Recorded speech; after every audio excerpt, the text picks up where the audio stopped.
Abra a sua Bíblia, por gentileza, no Evangelho de Marcos, no capítulo 14. Evangelho de Marcos, capítulo 14. E nós vamos ler a partir do versículo 3 até o 9. É do conhecimento da maioria das pessoas que eu tenho uma dificuldade enorme com pregação temática em relação às datas. Eu me lembro, acho que foi em 2008, no início da igreja, que eu preguei uma mensagem no Dia dos Pais intitulada O Juízo na Casa de Deus. Alguém falou, é Dia dos Pais. Eu falei, eu não tenho mensagem de pai para pregar todo ano para vocês. E muitas vezes, não é apenas essa questão da dificuldade, mas a gente gosta de parabenizar, mas a vida segue com várias necessidades, às vezes direções de Deus de forma diferente. Mas para tentar não deixar o que eu vou falar hoje totalmente desvinculado do dia e da data comemorativa, eu posso dizer que o que eu vou pregar tem tudo a ver com aquilo que sempre me inspirou em relação ao que eu queria ser para os meus filhos, não só naturais, como também os filhos espirituais. E se houver algo que eu possa pregar, que inspire não apenas os que já são pais, mas os futuros pais que estão aqui no nosso meio. Eu espero que você, como eu, já ore pela sua futura família, pelos seus futuros filhos, antes mesmo de tê-los. Eu comecei a orar pelos meus aos 15 anos de idade. E tem sido uma vida de oração, de intercessão em favor deles. E eu oro que aquilo que eu vou compartilhar com você possa inspirá-lo também. Antes de começar, eu preciso fazer uma homenagem à minha esposa. Hoje é Dia dos Pais, mas se não fosse Deus, por meio da palavra do Espírito Santo, eu não teria feito um bom papel. Mas, na sequência, se não fosse você, meu amor, não tinha rolado. Você foi mais do que uma conselheira, foi uma inspiração, uma mulher sábia, equilibrada. E ver nossos filhos hoje crescidos, servindo a Deus, eu acho que é um dos maiores troféus que a gente pode levantar diante de Deus com gratidão. E eu sou grato a Deus. Evangelho de Marcos, capítulo 14, a partir do verso 3. O texto diz assim: quando Jesus estava em Betânia, fazendo uma refeição na casa de Simão o leproso, veio uma mulher trazendo um frasco feito de alabastro, com um perfume muito valioso de nardo puro. E quebrando o frasco, derramou o perfume sobre a cabeça de Jesus. Alguns dos que estavam ali ficaram indignados e diziam entre si: para que esse desperdício de perfume? Esse perfume poderia ter sido vendido por mais de 300 denários para ser dado aos pobres. E murmuravam contra ela. Mas Jesus disse: deixem a mulher em paz. Por que vocês a estão incomodando? Ela praticou uma boa ação para comigo. Porque os pobres estarão sempre com vocês, e quando quiserem, podem fazer-lhes o bem, mas a mim nem sempre terão. Ela fez o que pôde, ungiu meu corpo antecipadamente para a sepultura. Em verdade, lhes digo que onde for pregado em todo o mundo o Evangelho, também será contado o que ela fez, para a memória dela. Eu quero dar ênfase ao verso 9. Em verdade, lhes digo que onde for pregado em todo o mundo o Evangelho, também será contado o que ela fez, para a memória dela. O verso 3 fala que esse episódio aconteceu em Betânia. E quando você relaciona esse relato com o de outros evangelhos, a dedução a que se chega é que se trata de Maria de Betânia, irmã de Marta e Lázaro. Há uma discussão sobre isso, mas o fato é que no final, e esse versículo 9 para mim arremata bem a história, nós vemos Jesus destacando que aquilo que essa mulher fez deveria ser contado para o mundo todo, em todos os lugares, em todas as épocas. Em outras palavras, nós podemos dizer que Jesus imortalizou essa mulher. Normalmente a Bíblia nos apresenta relatos do que pessoas fizeram com uma ênfase. Isso serve para o nosso ensino. Romanos 15:4 diz: tudo quanto foi escrito, para nosso ensino foi escrito. Em 1 Coríntios 10, no versículo 11, a Bíblia falando dos registros históricos da nação de Israel, diz que essas coisas que eles aconteceram foram escritas para nossa advertência, para nosso exemplo. E a Bíblia usa de uma maneira muito didática os episódios da vida das pessoas para nos ensinar, para nos instruir. No entanto, esse texto não foi registrado apenas com esse propósito. Jesus claramente diz que mais do que nos instruir com a história dela, Ele queria que todo mundo soubesse não só da existência dessa mulher, mas do que ela fez. Resumindo, Ele queria que ela fosse lembrada. Ele queria que de fato isso ficasse, na mente de todos nós, ocupasse o nosso conhecimento. A memória dessa mulher e do seu feito deveria ser preservada. Desde a antiguidade, sempre se viu no homem, diante da sua mortalidade, diante do anseio pelo que é sobrenatural, o anseio de alcançar imortalidade. E mesmo não estando ao seu alcance, porque isso é algo que só podemos viver em Cristo, as pessoas de alguma forma tentavam pelo menos ser lembradas.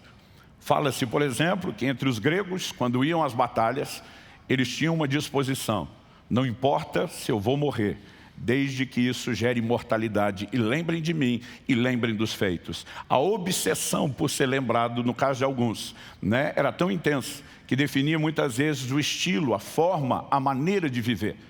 Eu acredito que esse anseio dentro do homem faz parte de alguma coisa que Deus queira que esteja em nós, ainda que muitas vezes as pessoas não consigam entender ou precisar, com determinação, a sua origem.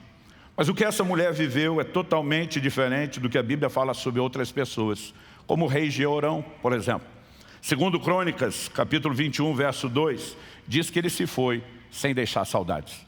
Tem gente que não apenas não deixa boas lembranças, mas sequer deixa saudade. Vai embora sem fazer falta. A Bíblia diz que não prestaram homenagem na sua morte, não deram a ele as honrarias que os reis dão, e ninguém sentiu a menor falta. É quase aquele sentimento: já vai tarde. E que Deus nos livre de viver uma vida que não deixe um rastro positivo. O tema da minha mensagem hoje é um viver memorável. Ao que eu e você precisamos entender que nós precisamos projetar um impacto, não apenas em vida, mas inclusive no que nós podemos chamar no pós-vida. Na segunda epístola de Pedro, no capítulo 2, no capítulo 1, o apóstolo Pedro faz a seguinte declaração no verso 15. Eu, na verdade, vou começar no 12 para fazer mais sentido para vocês. E diz: por essa razão sempre estarei pronto para fazer com que vocês se lembrem dessas coisas, embora já as conheçam e tenham sido confirmados na verdade que receberam. Também considero justo, enquanto estou nesse tabernáculo, uma referência ao corpo, despertar essas lembranças em vocês, certo de que estou prestes a deixar meu tabernáculo, como efetivamente nosso Senhor Jesus Cristo me revelou. Aqui uma referência a João 21, quando no verso 18 a Bíblia fala sobre com que tipo de morte Pedro haveria de glorificar Deus. Ele está dizendo: minha hora de partir está chegando. Mas ele diz no verso 15: mas da minha parte, me esforçarei ao máximo para que sempre, mesmo depois da minha partida, vocês se lembrem dessas coisas. Ele está dizendo: eu tive o privilégio de impactá-los em vida, mas eu vou me esforçar ao máximo para que depois da minha partida eu deixe um saldo, um resultado, uma memória, um legado que continue produzindo fruto na vida de vocês. Ou seja, viver de forma memorável é uma escolha, é uma decisão. E essa decisão precisa ser alimentada não apenas por um sentimento, mas uma determinação, uma entrega, uma rendição. E para falar disso, eu quero usar o episódio que a própria Escritura relata a respeito, dessa mulher e apresentar para vocês, em 3 fundamentos distintos, algo que para mim compõe aquilo que de mais importante eu consigo ver, e comunicar a partir dessa experiência.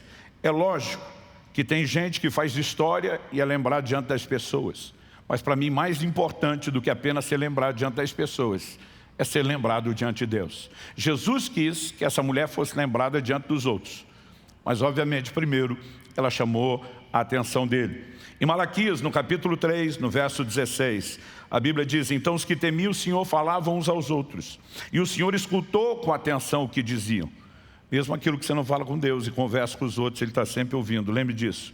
E o texto diz: havia um memorial escrito diante dele para os que temem o Senhor e para os que lembram do seu nome. Deus está dizendo: você lembra de mim e do meu nome? Também tem um memorial diante de mim a seu respeito. Deus está dizendo: eu vou lembrar de você. Em Atos, no capítulo 10, no final do verso 4, a Bíblia diz que o anjo que aparece a Cornélio lhe diz: suas orações, suas esmolas subiram para a memória diante de Deus. Obviamente, eu quero falar de um viver memorável que também seja diante da memória das pessoas, mas que, em primeiro lugar, seja aos olhos de Deus. E, consequentemente, como efeito colateral diante das pessoas. E como eu disse, eu quero organizar isso e distinguir em 3 aspectos que eu acho que merecem nossa observação. Primeiro, eu quero destacar que não é o que cada um é como pessoa que determina o viver memorável. Segundo, eu quero destacar a ênfase de entender o que essa mulher fez, que eu resumiria na frase, dar o melhor a Jesus. Em terceiro e último lugar, eu quero destacar que eu e você precisamos de discernimento, de percepção espiritual para ver o que os outros não estão vendo. Eu acredito que esses ingredientes, embora não necessariamente esgotem, são suficientes para garantir que eu e você possamos ter um viver memorável. Então, em primeiro lugar, não é o que cada um é como pessoa. Às vezes a gente imagina que para que você tenha um viver memorável, você tem que nascer favorecido por determinadas coisas. Por uma posição social, né, privilegiada, por uma educação distinta, né, por pais, né, que fizeram um trabalho extraordinário, embora essas coisas de uma forma ou outra possam contribuir. Elas não são necessariamente uma exigência. A primeira coisa que eu quero destacar é que o texto está falando a respeito de uma mulher. E diferente de hoje, as mulheres não eram valorizadas naquela época. Para você ter ideia, quando a Bíblia diz que Jesus multiplicou pães, a Bíblia diz que ele alimentou uma multidão de 5.000 homens. E a Bíblia diz assim, fora mulheres e crianças. As mulheres e crianças não eram contadas. A posição delas na sociedade era muito distinta. E não estou falando apenas de funções específicas determinadas pela palavra, mas num elemento cultural, elas sofriam desprezo. Os discípulos ficam escandalizados quando chegam junto ao poço de Jacó em Sicar, Samaria, e vem Jesus conversando com a mulher. Tipo, como é que ele está dando atenção moral para uma mulher? Porque naquela cultura havia uma diferença gigantesca. E eu e você precisamos entender que essa mulher que talvez teria o desprezo da grande maioria, ela se torna memorável não só aos olhos de Jesus, mas ele diz que ela seria por todas as pessoas. Significa que eu e você não precisamos necessariamente ser favorecidos por uma circunstância, por um ambiente. Viver uma vida memorável depende de uma decisão, depende de uma escolha. Você pode dizer amém? A segunda coisa é que isso também não é fruto apenas do apoio que alguém te dá. Eu dou graças a Deus que no meu chamado para servir a Deus no ministério, né, meus pais não apenas me apoiaram, mas tiveram orgulho da minha decisão. Mas a verdade é que eu e você não precisamos depender do apoio de ninguém. As pessoas à volta dessa mulher a criticaram, a atacaram pelo que ela fez. A tradução que lemos diz que murmuraram contra ela. Mas quando você vai olhar o original grego, a palavra que melhor descreve aquilo que fizeram para com essa mulher é bramaram contra ela. O texto mostra que eles chegaram a levantar a voz, que eles gritaram com ela. Essa mulher foi hostilizada. Jesus precisou defendê-la, né? Ele se posiciona e diz no verso 6, deixem a mulher em paz. Tipo, chega, já deu a cota de pegação no pé. E ela não teve necessariamente o apoio e a compreensão de ninguém. Estamos falando do que seria a elite, a diretoria da igreja, em volta de Jesus, atacando essa mulher. Então, não é aquilo que você é como pessoa, não é necessariamente o ambiente, não é necessariamente o apoio que você pode ter das pessoas. É uma escolha, é uma decisão, que a gente pode chamar também de uma resposta para Deus. Quando eu olho para as Escrituras, eu vejo gente que pega o caminho inverso. E a Bíblia fala de gente que teve a sua memória apagada pela maneira errada como se conduziu. Por exemplo, Êxodo capítulo 17, verso 14. Então o Senhor disse a Moisés, escreva isso para a memória num livro e repita-o a Josué, porque eu vou apagar totalmente a memória dos amalequitas da face da terra. Deus disse, esses não serão apenas julgados, eu não vou permitir que eles sejam lembrados. E diz, eu vou eliminar não apenas eles, eu vou eliminar a memória deles, eu vou eliminar a lembrança deles. Salmo 34, 16 diz: o rosto do Senhor está contra os que praticam o mal, para extirpar da terra a memória deles. Se deixar um estilo de vida, um viver memorável não fosse algo benéfico, Deus não falaria contra isso como uma palavra de juízo. No Salmo 109, dos versos 15 a 17, nós lemos: permaneçam ante os olhos do Senhor, para que faça desaparecer da terra a sua memória. De quem ele está falando? E diz: porque ele não se lembrou de usar de misericórdia, mas perseguiu o pobre e o necessitado, bem como quebrantado de coração, para os entregar à morte. O Senhor diz: amou a maldição, que ela o apanhe. Não quis a bênção, que ela se afaste dele. Bênção ou maldição são escolhas que as pessoas fazem por meio da sua decisão. Deus diz: vai perseguir o pobre, vai perseguir o quebrantado de coração, não vai se lembrar de usar de misericórdia para com o necessitado. O Senhor diz: já que se amou a maldição, porque essas escolhas levam isso, ele diz que ela o apanhe. Não quis a bênção, que ela se afaste dele. Mas novamente, permaneça ante os olhos do Senhor, para que faça desaparecer da terra a sua memória. Agora, diferente disso, o que nos faz memoráveis? Diferentemente de quem peca, Deus abençoa aquele que o teme. Olha o Salmo 115, versos 12 e 13. O Senhor lembrou-se de nós. Ele nos abençoará, abençoará a casa de Israel, abençoará a casa de Arão. Ele abençoa os que temem o Senhor, tanto pequenos como grandes. De novo, não é quem você é, tanto pequeno como grande. É aquilo que você escolhe ser, é aquilo que você escolhe fazer. Você pode repetir essa frase comigo? Diga: Deus abençoa aqueles que o temem, tanto pequenos como grandes. Então, estabelecido esse fundamento de que eu não necessariamente dependo disso, porque muitas pessoas elas ficam se desculpando por não escolher viver de forma memorável, quase como quem diz: não, eu não fui favorecido. O destino, as circunstâncias não me favoreceram. Outro dia uma pessoa viu eu e meu filho fazendo juntos um vídeo sobre legado. Eu falando o que recebi do meu pai como homem de Deus, ele falando o que recebeu de mim e da geração anterior. E alguém falou: para vocês é fácil falar sobre isso. E gente como eu, que não teve um pai e um avô crente. A minha resposta foi: gente como você faz o que meu pai fez quando se converteu. Vindo de uma família desestruturada, com o pai dele tendo se suicidado com ele com cerca de 12 ou 13 anos de idade. Ele escolhe seu ponto de virada. Meu pai, quando se converteu, um dos primeiros versículos da Bíblia que descobriu foi: Deus faz com que o solitário habite em família. E ele disse: se Deus tem um plano para a família, com certeza não é aquela coisa esculhambada onde eu cresci, mas a partir de mim muda. E porque ele tomou essa decisão, eu pude colher do legado. Porque ele tomou essa decisão, meus filhos estão colhendo do legado. Porque ele tomou a decisão, meus netos, os bisnetos dele, já começaram a colher o legado. Então as pessoas às vezes ficam dando desculpa quando elas poderiam simplesmente fazer a escolha. Ah, eu não fui favorecido.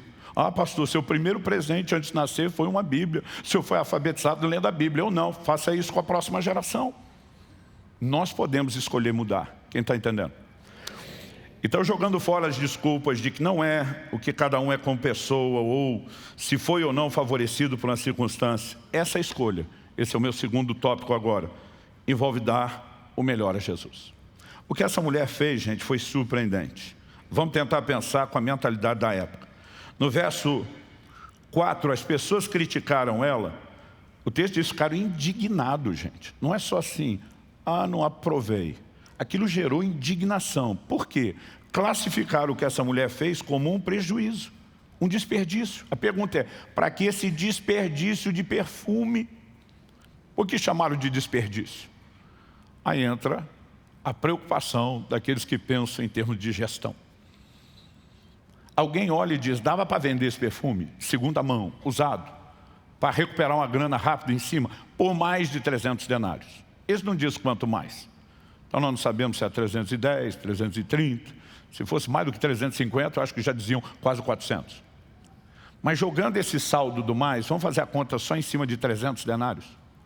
Denário era o pagamento de um dia de trabalho de um trabalhador normal.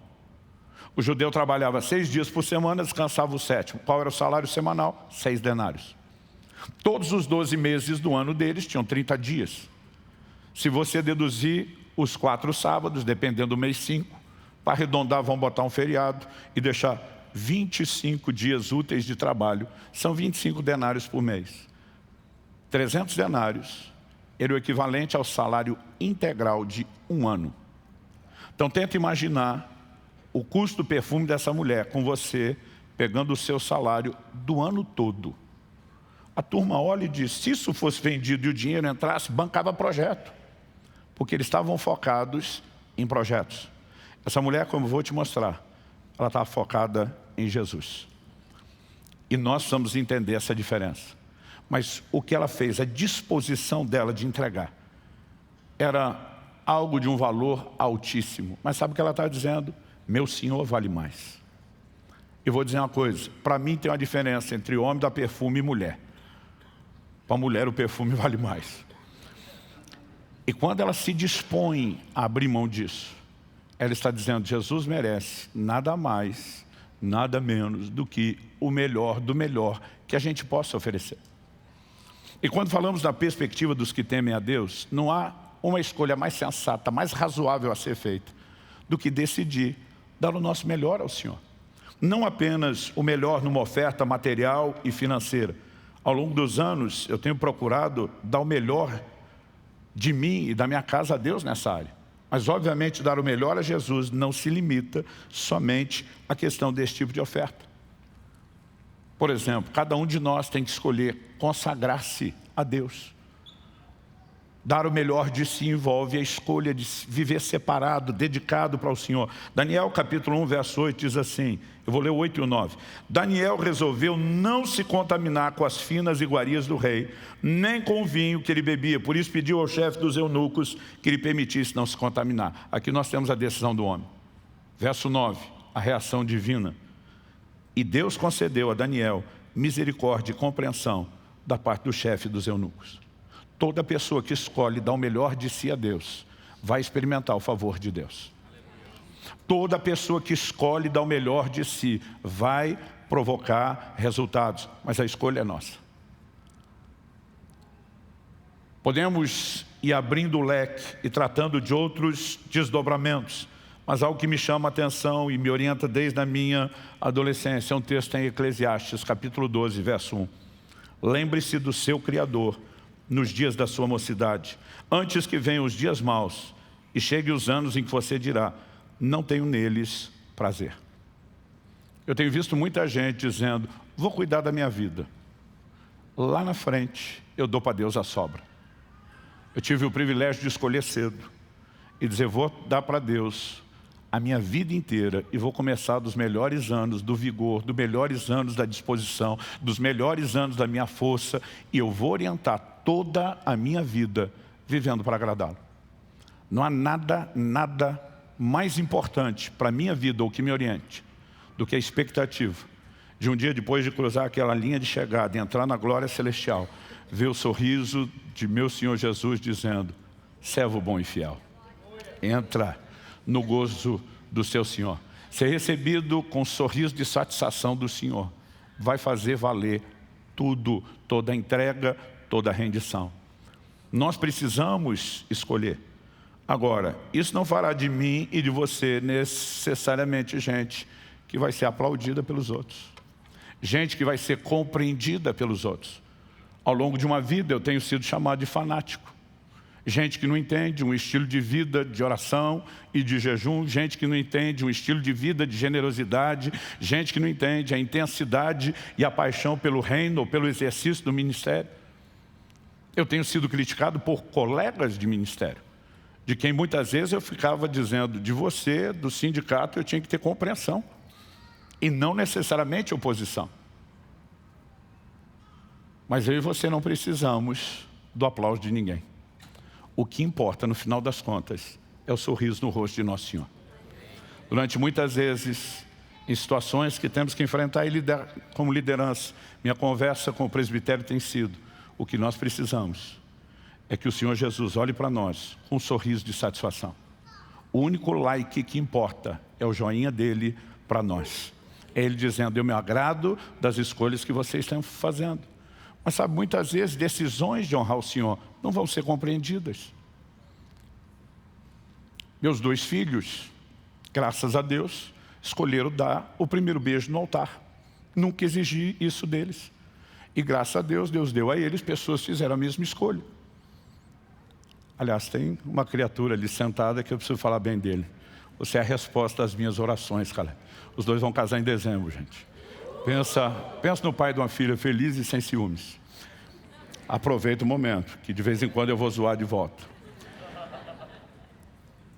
Quando meus filhos tomaram essa decisão, eu não imaginei que isso seria alvo de tanta crítica. De gente dizendo por quê? Eu digo, porque sim, porque é a escolha deles, não é uma exigência nossa. Nós nunca os obrigamos a isso. Eles decidiram se guardar puros. Eles decidiram permanecer num lugar que honre a Deus. Mas de repente, aqueles que poderiam dizer que bênção, talvez por se sentirem ofendidos não ter feito a mesma escolha, ou por acharem que a escolha de uns limita de outros, muitas vezes começam a atacar. Decisões simples que nós tomamos para honrar a Deus vão ser alvo de contradição. Eu tenho visto gente dizer que a decisão de pagar imposto sobre todo e qualquer tipo de renda que eu tenho é tolice. Eles dizem, dá para dar um jeitinho, dá para ser esperto. Eu digo, não para quem escolheu agradar o Senhor em todas as áreas. Isso é uma decisão. Agora, quer você seja compreendido, quer não, você tem que sustentar a sua decisão. O apóstolo Paulo diz em Gálatas capítulo 1, verso 10, por acaso eu procuro agora o favor das pessoas ou o favor de Deus? Ou procuro agradar pessoas? Se ainda estivesse procurando agradar pessoas, eu não seria servo de Cristo. Isso não significa que você tem que ser desagradável.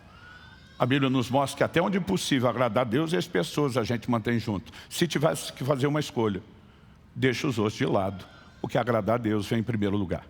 Quem está entendendo isso? Agora, para isso, eu e você precisamos de uma escolha, e a escolha tem que ser norteada por um entendimento. Essa mulher quebrou o vaso. O vaso de alabastro já tinha um certo valor, mas ela decidiu inutilizar o vaso. Porque quando eu e você decidimos dar para Deus, o que conta é a essência, não é a embalagem. O que conta é o que está do lado de dentro, não do lado de fora. Quando eu olho para as Escrituras, eu vejo um paralelo nessa figura. Em 2 Coríntios, no capítulo 4, no verso 7, a Bíblia diz, temos, porém, esse tesouro em vaso de barro, para que a excelência do poder, para que se veja que a excelência do poder provém de Deus e não de nós. O que conta é o que está do lado de dentro. E se eu e você queremos dar o melhor para Deus, vai ter que ter quebrantamento. O vaso precisa ser quebrado. Um estilo de vida que agrada a Deus, um estilo de vida que se adjetiva ou se qualifica como um viver memorável, necessariamente vai exigir de mim e de você quebrantamento.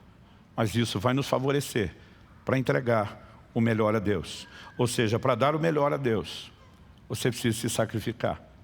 Você precisa morrer para si mesmo. Terceiro e último lugar, ver o que outros não estão vendo. Qual era o convencional numa contribuição?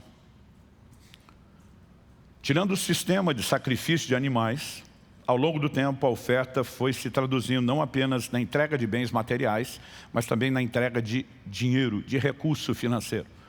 No templo existia um gasofilácio onde as pessoas contribuíam entregando moedas. Muitas vezes as pessoas usavam os recursos também para, por exemplo, ajudar os pobres. A gente percebe que a discussão é que o perfume caro que a mulher desperdiçou poderia ter ajudado os pobres. Ou seja, a mulher não se moveu dentro do convencional. Mas o que eu e você precisamos ter entendido, precisamos compreender, é que Jesus defendeu essa mulher. E o próprio Jesus alegou que ela viu algo que o resto das pessoas não viu. Enquanto todo mundo estava pensando na oferta apenas em termos de uma maneira de financiar projetos, essa mulher, ela viu o Senhor Jesus. E ela viu algo singular, que ninguém lhe havia explicado. O que me faz deduzir que isso foi fruto de percepção espiritual, de discernimento, de orientação do Espírito Santo. Olha o que Jesus explica. Ele diz de uma maneira muito clara e taxativa, no verso 8. No 6 ele pede para deixar a mulher em paz e diz que ela praticou uma boa ação para com ele. Ele classifica isso de boa ação. Ele diz, não só não foi errado, como foi bom. No 7 ele defende, os pobres estão sempre com vocês. e vocês podem fazer-lhes o bem quando quiserem. Ou seja, servir os pobres, importante, necessário. Essa oportunidade está aí, mas vai continuar aí. Jesus está dizendo, essa mulher viu uma janela de oportunidade que tinha um timing. Essa não podia ser desperdiçada. Qual era? O verso 8. Ele diz, ela fez o que pôde, ungiu meu corpo antecipadamente para a sepultura. O que significa antecipadamente? Aí você vai precisar de uma lente cultural. Os hebreus carregavam um costume que provavelmente absorveram durante os séculos em que passaram no Egito. Os mortos normalmente não eram enterrados sem passar por um processo de serem embalsamados. O que acontece? No domingo da ressurreição, com as mulheres que descobriram o túmulo vazio, elas não foram lá para checar se Jesus tinha ressuscitado. Elas foram lá para terminar o processo de embalsamar o corpo de Jesus, que precisou ser interrompido por causa do sábado, que era o dia de descanso. Qual a diferença entre essas outras mulheres e Maria de Betânia? É que ela ungiu um vivo que estava morto em sua entrega, enquanto as outras foram tentar ungir o morto que já estava vivo pela ressurreição. Ela se antecipou. Ela disse, isso não é algo que se faça depois, é algo que faça antes. Porque depois ele vai ressuscitar, ele não precisa. E por que precisava antes? O Salmo 16 carrega uma profecia messiânica que é citada várias vezes no Novo Testamento. Não deixará a sua alma na morte, e nem o seu corpo verá corrupção. Isso é aplicado nas pregações dos apóstolos no livro de Atos, como uma referência a Jesus. Ou seja, não deixará a sua alma na morte. O homem interior que deixou o corpo não vai ficar lá, vai voltar. Mas o corpo não verá corrupção. Diferente de Lázaro, que com 4 dias cheirava mal. O corpo de Jesus, nos 3 dias entre sua morte e ressurreição, não se decompôs. Foi preservado de forma sobrenatural pelo Espírito Santo. Então o que essa mulher fez foi um ato profético. Quando ela unge o corpo de Jesus, ela está declarando, esse é o óleo natural que apenas tipifica a unção sobrenatural que irá envolvê-lo, que guardará o seu corpo para que ele não se corrompa. Quem explicou isso para essa mulher? As pessoas mal entendiam a morte. O que dizer a ressurreição de Jesus? Você percebe a reação dos próprios discípulos depois. Decepcionados, com medo dos judeus, tendo dificuldade de acreditar na ressurreição. Quem explicou isso para essa mulher? Discernimento, percepção espiritual. Se eu e você queremos um viver memorável, que envolve agradar a Deus e depois inspirar pessoas, o que é que nós precisamos? Discernir o que Deus tem para nós. E o que Deus tem para nós não é necessariamente o que Ele tem para todo mundo. A gente não tem que seguir na mesma toada e na mesma onda que todo mundo. A questão é o que Deus espera de mim.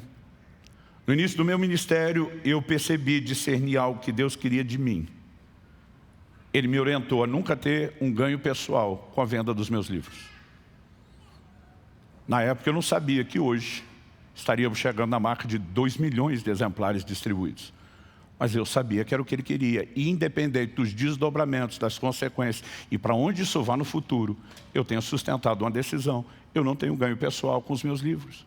Porque eu discerni isso. E não estou dizendo que se alguém tem errado, porque o trabalhador é digno do seu salário. Mas eu entendi que independente de como os outros funcionam, Deus esperava algo de mim. Mas de novo, pensa no assunto que recebe oposição e crítica. Não sei se porque os que não fazem se sentem mal de Deus ter me pedido isso. Mas já fui chamado de tolo, né? Já fui chamado de algumas classificações estranhas por ministros do Evangelho. Outro dia um falou para mim, R$1 que tu tivesse guardado por livro, você era milionário hoje. Falei, o diabo me fez a mesma conta outro dia. Que pensa o negócio que ele é bom, ele é esse tipo de contabilidade.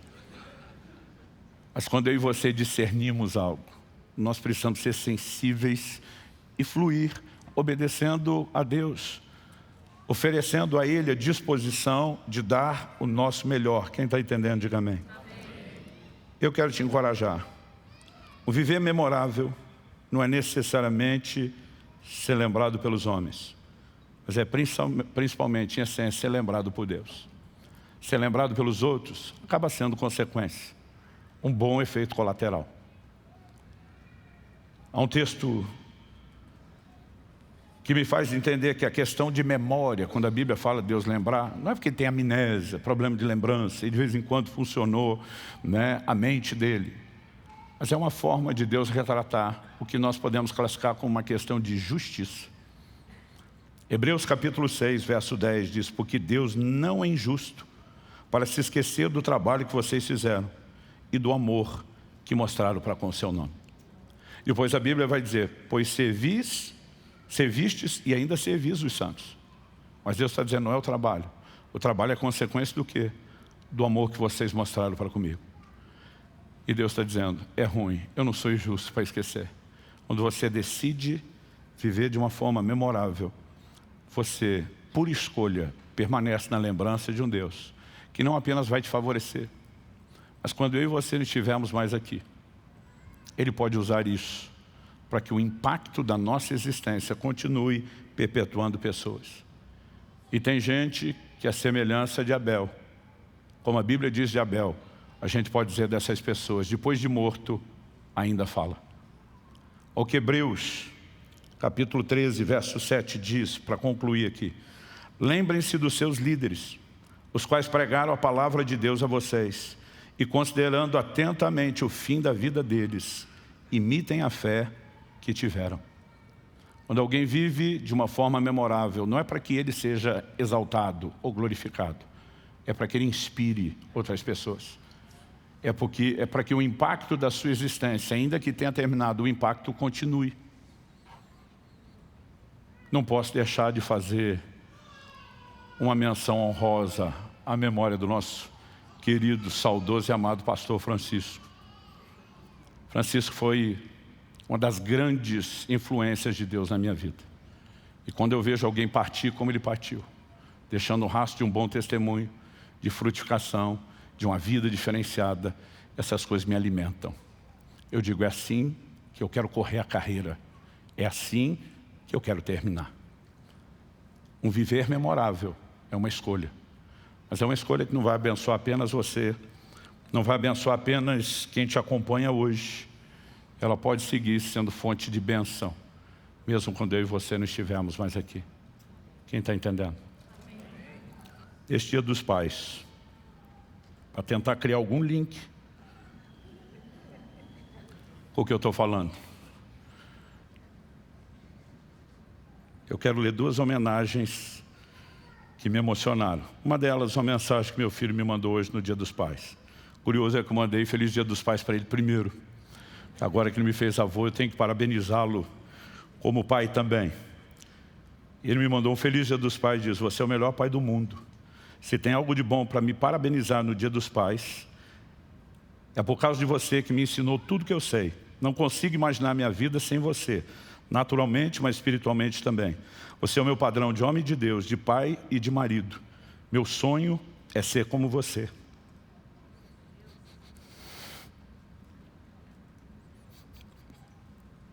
Eu fico feliz.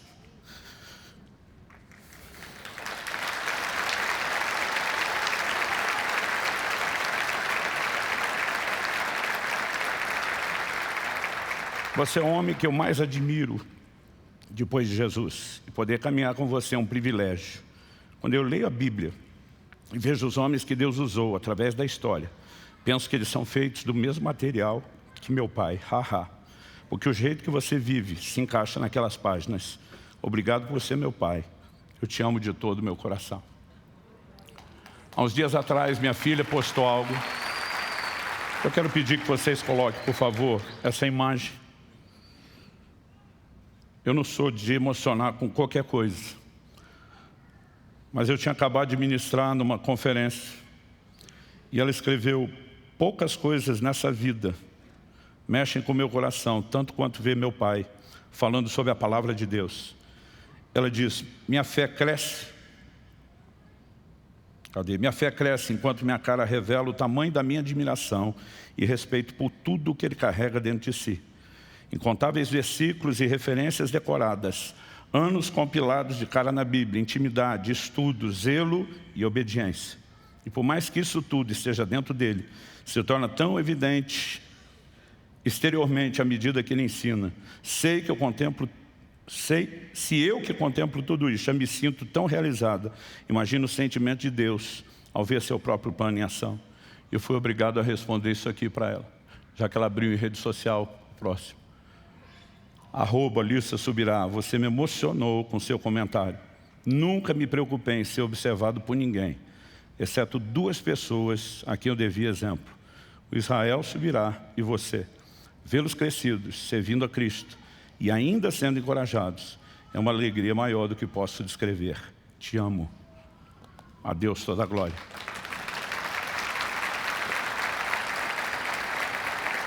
Mas se além de deixar algo positivo na vida dos meus filhos e dos netos, e eu quero viver de forma a ser lembrado, não com a obsessão dos gregos por imortalidade, para que eles fossem exaltados, mas com essa sensatez do apóstolo Pedro, que diz: eu quero mesmo depois da minha partida, que a forma como eu vivi, que o depósito que eu coloquei em vocês, continue funcionando. Essa é a minha oração. Fique tranquilo que eu não estou preparando para ti logo, mas no dia que isso acontecer, eu quero que vocês façam festa. Porque o dia da minha partida, eu não sei se vai dar tempo de falar que eu no caminho. Eu vou dizer: combati o bom combate, encerrei a carreira, guardei a fé. E eu posso te garantir que essa decisão de viver de forma que honre ao Senhor e inspire aos outros, será mantida até o final da minha existência. Portanto, quando ela chegar, façam festa. Fiquem com dó de vocês, que ainda não vão estar onde eu estou. Vamos ficar em pé, vamos orar.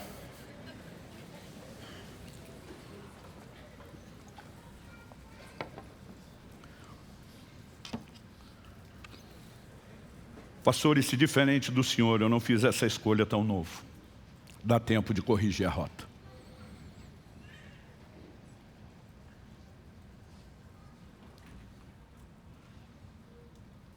Você que está começando, pode garantir essas escolhas o mais rápido possível. Você que não fez ela antes, dá tempo de corrigir a rota.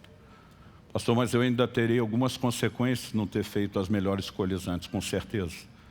Mas você pode deixar muito boas consequências fazendo sua escolha agora. Eu sei que cada um de nós está num lugar diferente, numa fase e numa estação diferente da vida.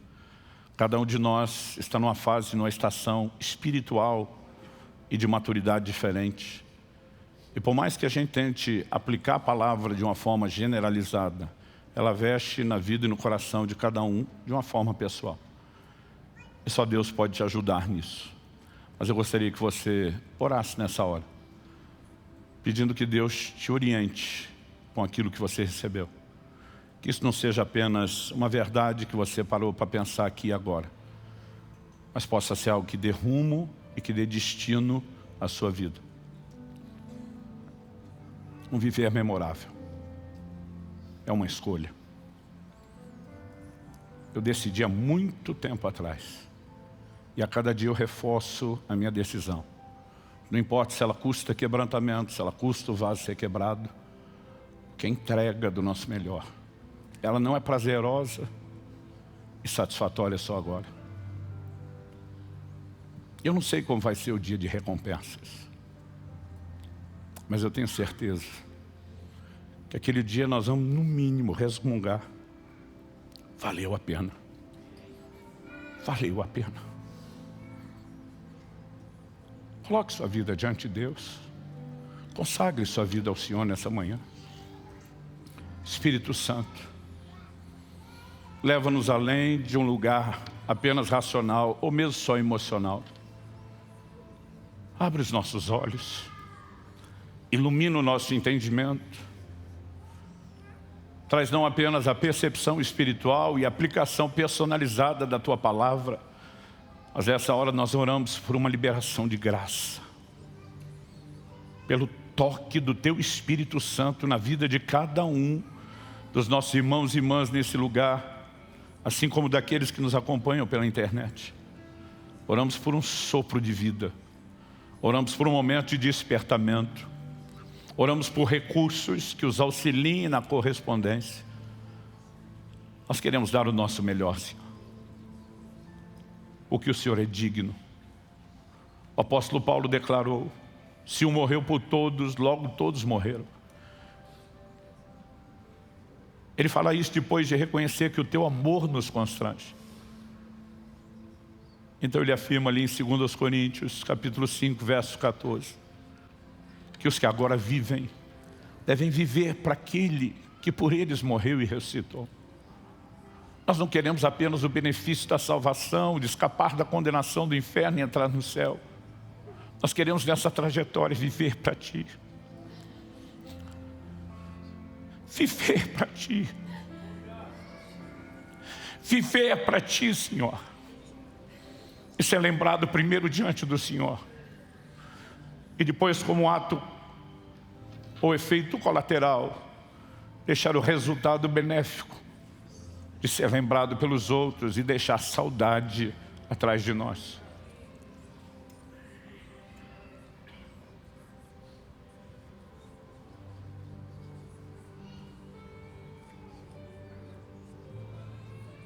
Bendito seja o Teu nome.